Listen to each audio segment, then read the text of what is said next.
नमस्कार दोस्तों, आप सभी का स्वागत है कहानी केंद्र में। मेरा नाम है मलय भट्टाचार्य। आज आप सुनेंगे जाने माने लोकप्रिय लेखक रस्किन बॉन्ड की लिखी एक कहानी, बालचर हमेशा के लिए।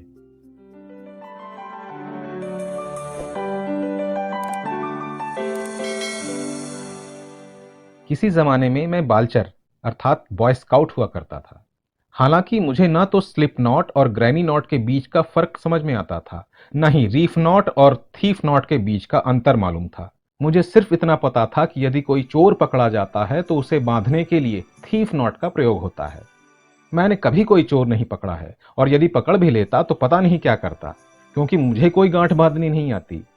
शायद मैं उसे चेतावनी देकर छोड़ देता और उसे भी एक बालचर बनने की सलाह देता।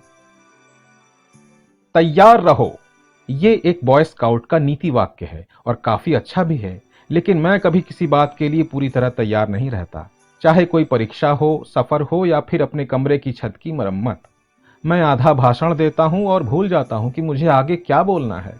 या फिर मैं अपने मित्र की शादी में पहनने के लिए नया सूट बनवाता हूं और पाजामा पहनकर चला जाता हूं।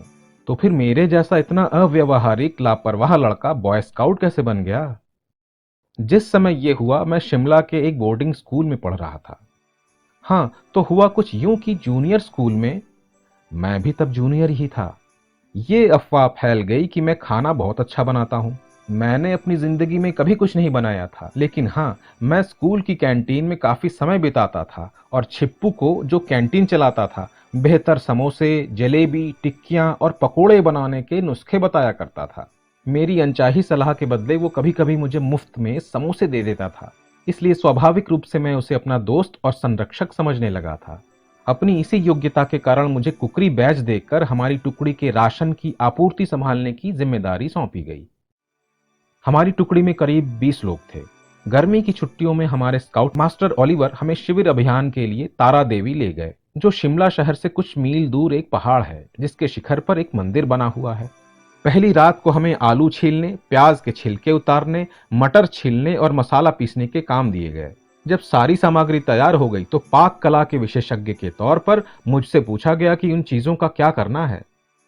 सारी चीजें उस बड़ी देगची में डाल दो, मैंने आदेश दिया।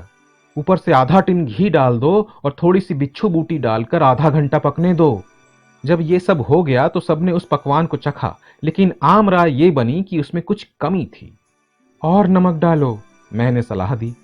नमक डाल दिया गया, फिर भी कुछ कमी लग रही थी। 1 कप चीनी डालो, मैंने आदेश दिया। अब उसमें चीनी भी डाल दी गई, लेकिन अभी भी स्वाद में कुछ कमी रह गई थी। हम टमाटर डालना भूल गए, एक अन्य स्काउट विमल ने कहा। कोई बात नहीं, मैंने कहा, हमारे पास टमाटर सॉस है, 1 बोतल सॉस डाल दो। सिरका डाल दें तो? एक और लड़के ने पूछा। बिल्कुल ठीक, मैंने सहमति जताई। 1 कप सिरका डाल दो। अब तो ये बहुत खट्टा हो गया, एक चखने वाले ने कहा। हम जैम कौन सा लाए हैं? मैंने पूछा। करौंदे का? उसी की जरूरत थी, पूरी बोतल डाल दो। मेरा पकवान सबको बहुत पसंद आया, सबने मजे लेकर खाया, मिस्टर ओलिवर ने भी, जिन्हें पता भी नहीं था कि उसमें क्या क्या डाला गया था।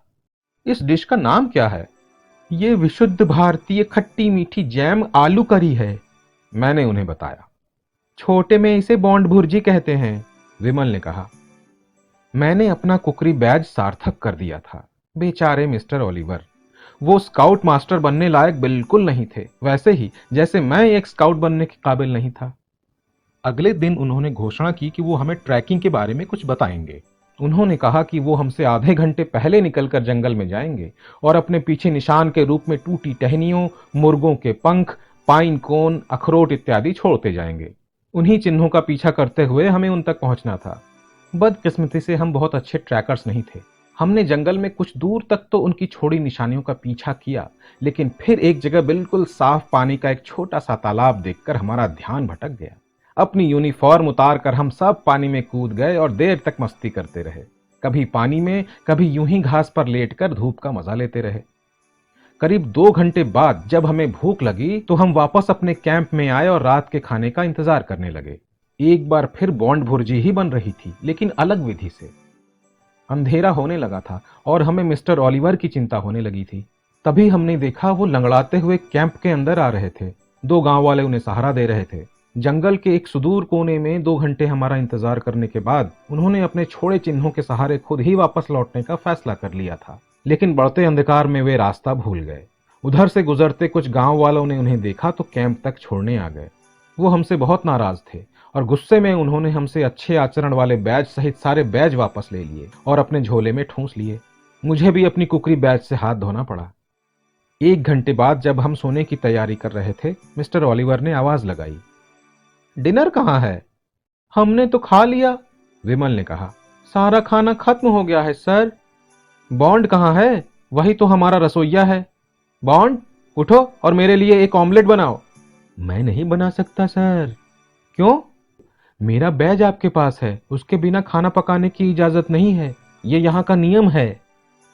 मैंने तो ऐसे किसी नियम के बारे में नहीं सुना, लेकिन तुम सब अपने बैज वापस ले सकते हो। कल हम स्कूल वापस चल रहे हैं।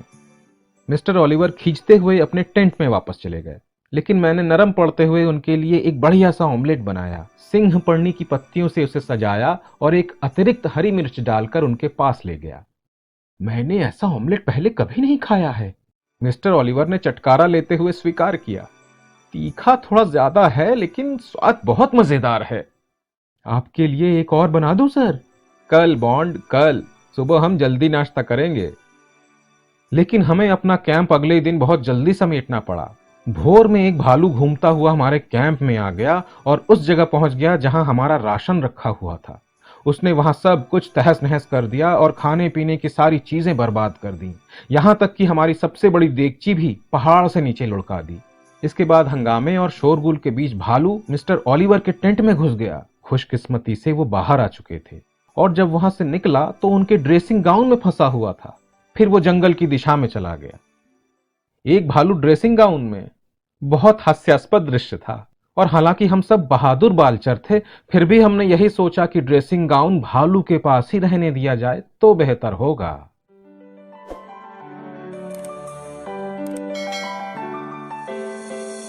दोस्तों, अभी आप सुन रहे थे लेखक रस्किन बॉन्ड की लिखी कहानी बालचर हमेशा के लिए।